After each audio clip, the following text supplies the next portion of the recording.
আমি একটু আগে বলছিলাম ওখানে যে তখন তার যে সন্তান মেঘ, তার বয়স ছিল 5 বছর, আজকে তার বয়স 19 বছর। মানে এটা আমাদের জন্য কত দুঃখজনক যে আমরা যেখানে বিচার চাইছি বিভিন্ন সময়, সেখানে তার সন্তান এখন দেখছে আমরা হয়তোবা এক পরাজিত জনগোষ্ঠী যারা বিচার পাইনি। যেটা শুরু থেকে আমি চেষ্টা করেছিলাম, আমি একা না, আমাদের অনেক সহকর্মী এটা তদন্ত করার চেষ্টা করেছে। আমরা সাংবাদিকরা তো আর পুলিশের মতো তদন্ত করতে পারি না, আমরা আমাদের মতো।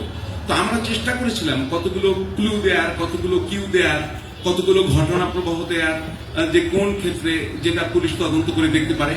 কিন্তু আমরা যাদেরকে তখন ইঙ্গিত করেছিলাম বিভিন্ন ঘটনা প্রবাহে, বিভিন্ন দেশের বাইরে বক্তব্য দেওয়ার জন্য যাদেরকে জিজ্ঞাসাবাদের প্রয়োজন ছিল, তাদেরকে পুলিশ বা তদন্তকারীরা কখনো জিজ্ঞাসাবাদ করেনি। আমি নাম বলবো না, কিন্তু মনে আছে যাকে জিজ্ঞাসাবাদের প্রবল দাবি উঠেছিল সাংবাদিক সমাজ থেকে, তার অফিসে গিয়ে জিজ্ঞাসাবাদের সময় তখন র্যাবের একজন মিডিয়া উইং এর চিফ ছিলেন, আমি নামটা ঠিক ভুলে গেছি, তিনি হেসে হেসে স্যার স্যার বলে বিদায় নিয়েছিলেন। সেই আমি একটি অনুসন্ধানী রিপোর্ট করেছিলাম, তখন আমি 21 টেলিভিশনে ছিলাম, তখন একটি প্রোগ্রামও করেছিলাম, সেখানে সেই বিষয়গুলো দেখিয়েছিলাম, সেটা অতীতের ঘটনা। পরবর্তী পর্যায়ে তদন্ত প্রক্রিয়ায় কথা বলতে গিয়ে দেখলাম যে ডিএনএ টেস্ট, রশি দিয়ে বেঁধে একজন চোরকে উপরে নিচে নামানো, নানা নাটক করা হয়েছে এবং ডিএনএ টেস্টের নামে অর্থ আত্মসাতের একটি অভিযোগ তাদের সঙ্গে রয়েছে। এখন যেটা বলা হচ্ছে যে ডিএনএ যাদের টেস্ট করা হয়েছে, এখন যাদেরকে সন্দেহভাজন বলা হচ্ছে, তাদের সাথে কোনো ম্যাচিং হচ্ছে না। আমি পিবিআই সাথে কথা বলছিলাম, তারা এখন বলছে যে অনেক আগের দিনের ঘটনা, এখন তো আমরা কিছু মেলাতে পারছি না। আমি গত 18 মাসের কথা বলি, গত 18 মাসে আসলে এই মামলা নিয়ে কোনো কাজ করা হয়নি। আওয়ামী লীগ সরকারের 15 বছরে তো হয়নি, গত 18 মাসে বাকিটুক ধামাচাপা দেওয়ার প্রক্রিয়া প্রায় সম্পন্ন হয়েছে। এখন আমাদের কাজ হচ্ছে যে ধামাচাপা যেন আর না দিতে পারে, কারণ এই দুজন সাংবাদিক নিজ বাসায় খুন হবেন এবং যেখানে বলা হয়েছিল যে 24 ঘন্টা বা 48 ঘন্টার মধ্যে আসামিদের আইনের আওতায় না হবে চিহ্নিত করা হয়েছে, তখনকার আইজিপি মনে আছে হাসান মাহমুদ খন্দকার, তিনি আবার 48 ঘন্টা পার হওয়ার পর বলেছিলেন প্রাণীধানযোগ্য অগ্রগতি হয়েছে।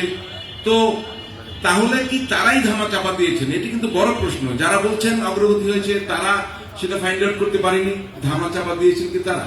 আমার তাই মনে হয়। আমার মনে হয় এত শক্তিশালী একটি গ্রুপ এই হত্যাকাণ্ডের পেছনে রয়েছে, যাদেরকে সরকার বা রাষ্ট্র ক্ষমতায় যারা থাকেন তাদেরকে ধরতে ভয় পায়, এবং সেটি সব সরকার নির্বিশেষে।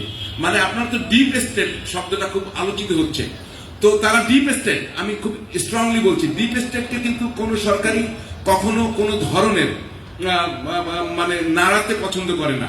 সে আপনি ইউনূস সরকার বলেন, সে হাসিনা সরকার বলেন, এই সামনের সরকার, এখন এই সরকার কি করবে আমি জানি না।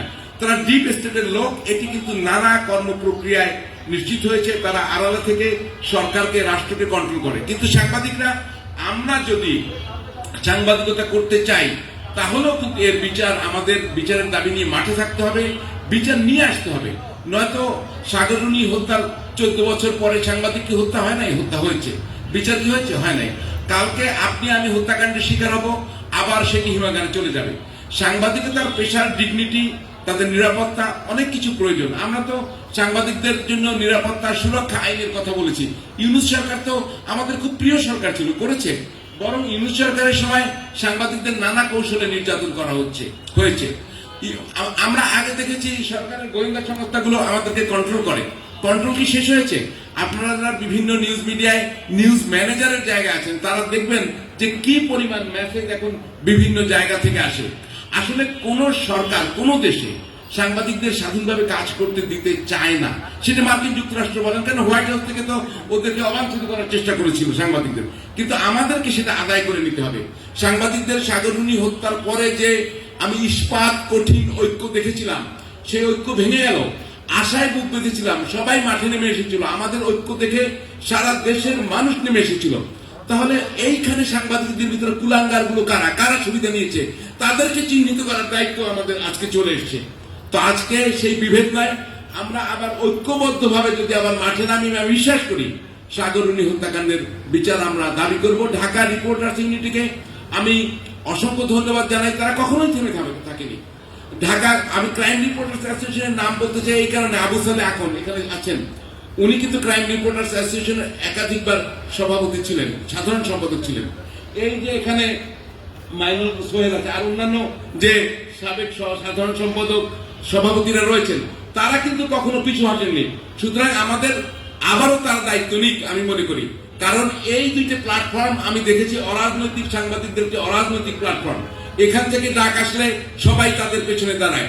আপনারা আরেকবার ডাক দেন, নিশ্চয়ই আমরা সবাই থাকবো। ধন্যবাদ।